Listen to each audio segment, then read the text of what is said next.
Okay, so this is the audio commentary for 24-Hour Movie Marathon 3, the intro, and this is James, aka DVD Collector 1974's movie room, with all of his Simpsons figures and his collectibles and his movies. This is a great shot of his epic movie room, and then we finally see him there, suffering with the eternal struggle of a movie collector, what movie to watch when you own so many. This is basically how I wrote it when I sent him the kind of little script when he agreed to take part in this and be in the video, which was great.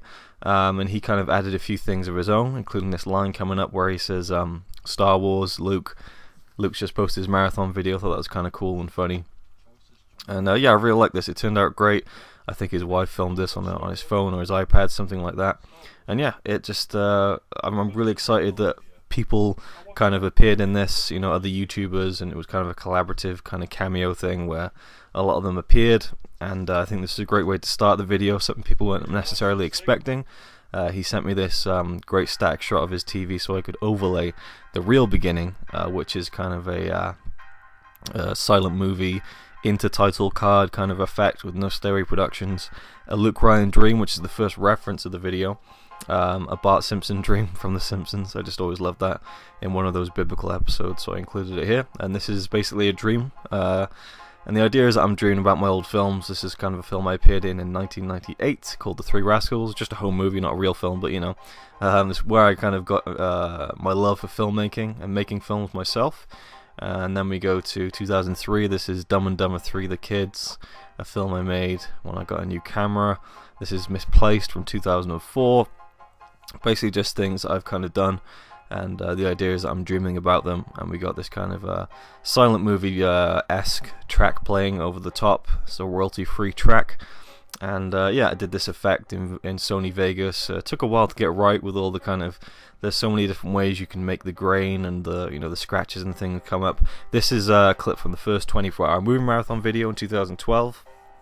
Brings it kind of full circle, and then we transition over into clips from 24-hour movie marathon 2, 24 hours of movies, back to the first one.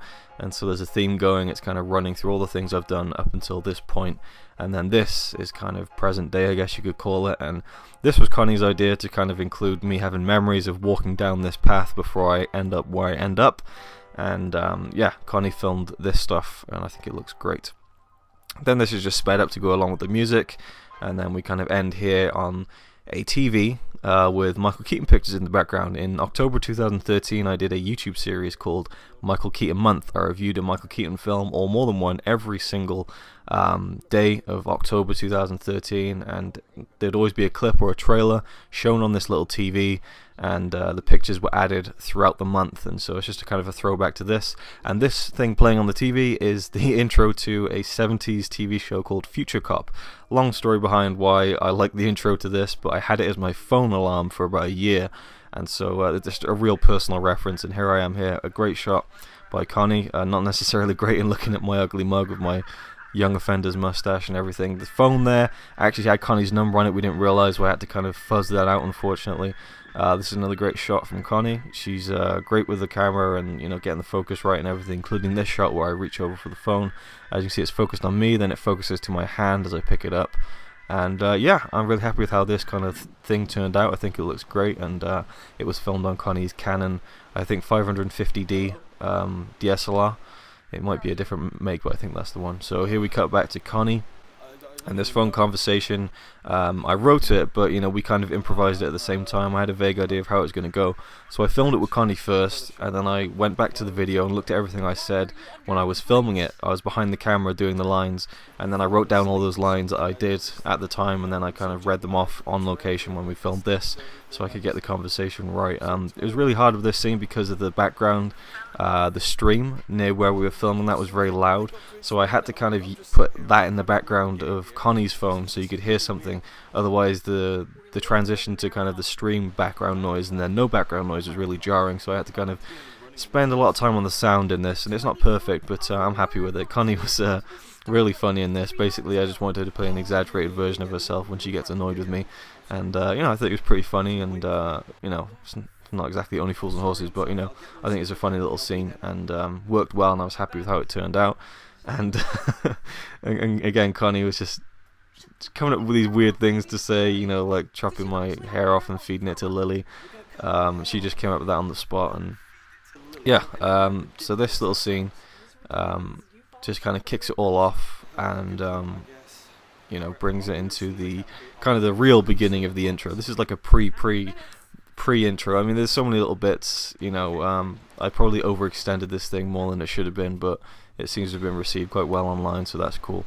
It took a while to get this shot coming up here where I run towards the camera so that Connie could get my face in focus, and we did this about 10 times. Finally got it going.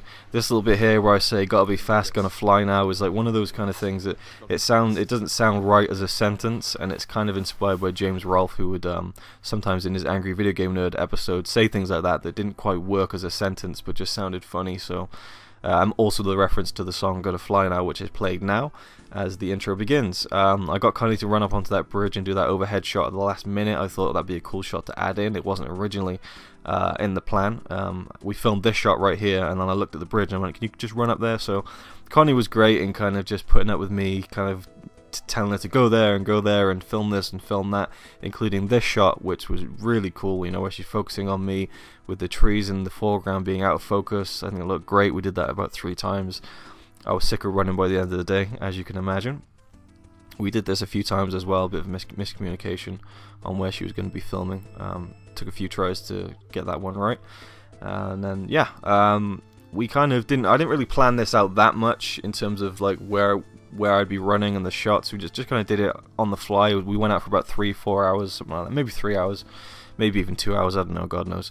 And then we come to this, the silent movie split screen sequence, which I came up with and I was quite happy with. I thought it was kind of original. I'd never seen it before. It's probably been done before, but it wasn't something I was copying from a film. It was something I just had in my head, and it turned out really well. I did this in one go, just one take, and I had a very small dent in the grass which I used to mark where the line would be, basically, so I could figure out how to act it.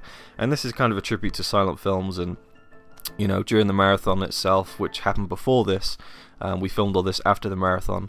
I'd seen some Buster Keaton movies for the first time and just fell in love with them. That's probably the best bit right there, where I put my hand through and you can vaguely hear the silent movie music. I like the effect on that.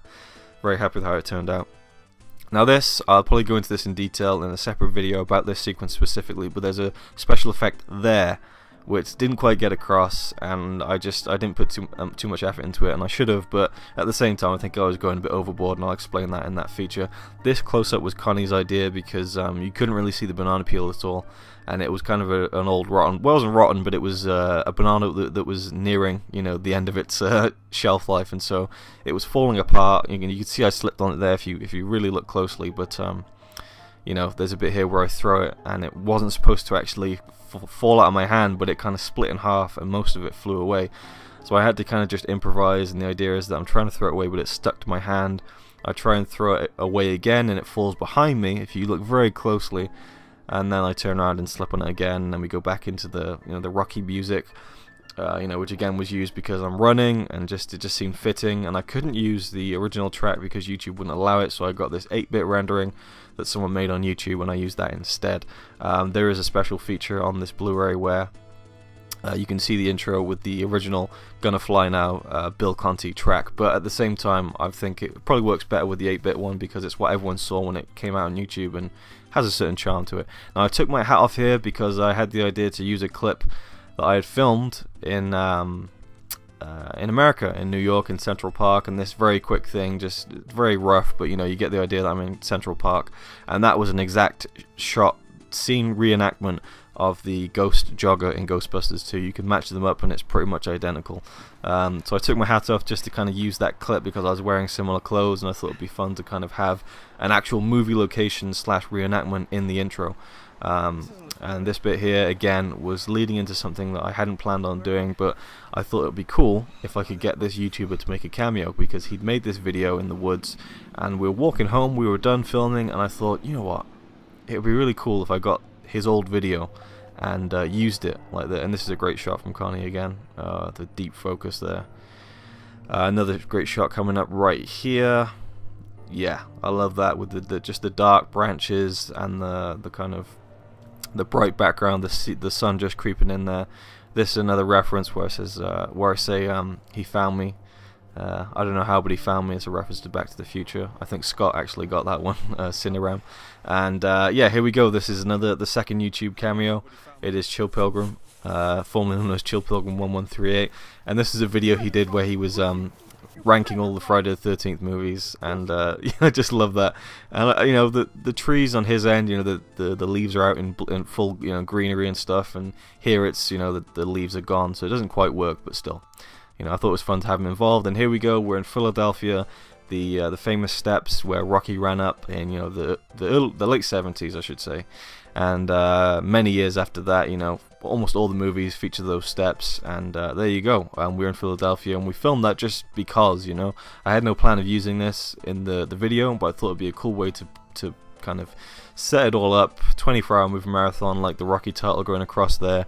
And yeah, I love to get references into the marathon just for a bit of fun, you know, and this was a huge reference, obviously, and being at a movie location, I think, was really cool. This is basically what the poster was, and I just put the title there on the video as well.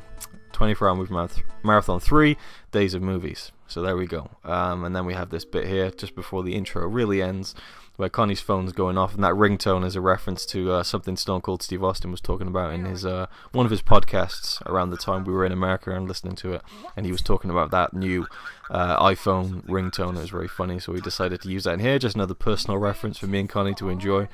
And again, the Forrest Gump line, I just kept on running, you know, that was just complete ad-lib, and some people found that pretty funny. So yeah, the idea is I just ran to Philadelphia, and this is another reference coming up, Kill Bill, obviously.